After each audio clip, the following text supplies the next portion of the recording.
Now, whether you are a long-time or a recent user of the internet, by now you should be aware of and hopefully informed about the Stop Online Piracy Act, or SOPA, and the Protect IP Act, or the Preventing Real Online Threats to Economic Creativity and Theft of Intellectual Property Act, otherwise known as PIPA. Now, we've all heard about the threats to free speech, the integrity of the internet, the collapse of the electronic marketplace, and so on. However, within these laws, DNS blocking is the one we should all be concerned about, for it is not just a danger for the reasons previously mentioned, but a danger to national security, the American people, and possibly to all good and honest law abiding people of the world. For to make DNS blocking the law of the land would be Christmas for the bad guys. I'm not talking about piracy, blatantly copyright destructive websites, or even the mega corporations keeping these bills afloat.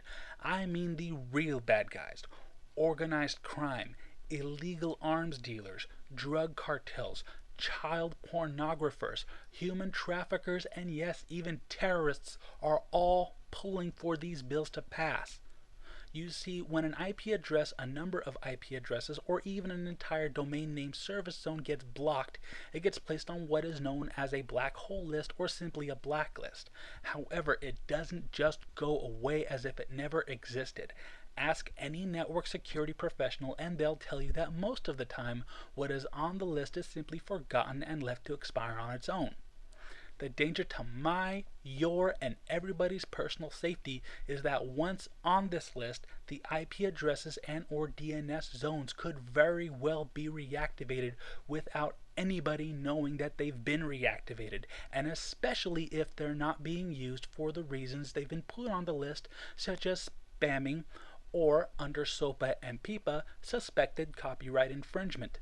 This means that real bad people out to do real bad things could set up entire networks using methods such as virtual hosting and cloud computing. And they will further organize their operations and escalate their illegal activity to levels undreamed of, with the ability to do so by order of the United States government. The worst part about SOPA and PIPA provisions is that they will rely strictly on federal jurisdiction.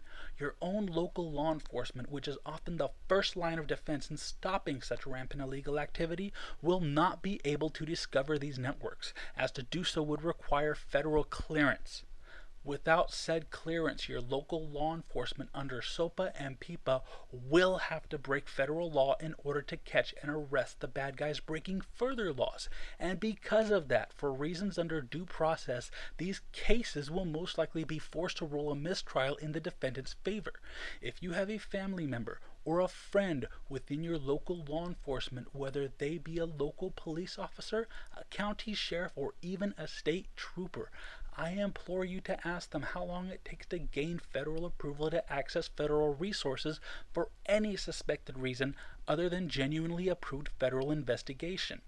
To be more clear, the real criminals of the world will get away with their crimes simply because they will not spam your email nor infringe on said copyrights. So the few authorities, if any, are not going to be looking for them while they use these newly available means. If these bills pass, the IP addresses and DNS gateways on the blacklist will skyrocket out of control. The criminals running the networks could acquire new blacklisted resources and move on in a matter of hours, resuming their business as usual while erasing any trace of their network activity.